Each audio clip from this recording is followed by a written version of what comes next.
পৃথিৱীৰ 5টা গুৰুত্বপূৰ্ণ প্ৰণালী। চুন্ডা ষ্ট্ৰেইট। এই প্ৰণালীটো ইণ্ডোনেছিয়াত অৱস্থিত এটা গুৰুত্বপূৰ্ণ সাগৰীয় প্ৰণালী।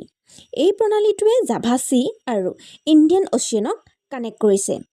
এই প্ৰণালীটো সুমাত্ৰা আৰু জাভা দ্বীপৰ মাজত অৱস্থিত।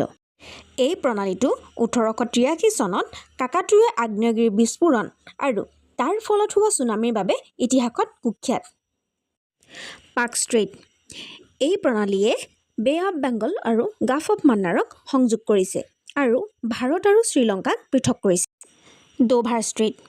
এই প্ৰণালীয়ে ইংলিছ চেনেল আৰু নৰ্থ চিক সংযোগ কৰিছে আৰু ইউনাইটেড কিংডম আৰু ফ্ৰেন্সক পৃথক কৰিছে। Taiwan Strait. এই প্ৰণালীয়ে চাইনা আৰু টাইৱানক পৃথক কৰিছে আৰু ইষ্ট চাইনা চি আৰু চাউথ চাইনা চিক সংযোগ কৰিছে। Tsushima Strait. এই প্ৰণালীয়ে চাউথ কোৰিয়া আৰু জাপানক পৃথক কৰিছে আৰু ইষ্ট চাইনা চি আৰু চি অৱ জাপানক সংযোগ কৰিছে। এনেধৰণৰ ভিডিঅ'বোৰ পাই থাকিবলৈ চেনেলটো লাইক, শ্বেয়াৰ আৰু ছাবস্ক্ৰাইব কৰিবলৈ নাপাহৰিব। ধন্যবাদ।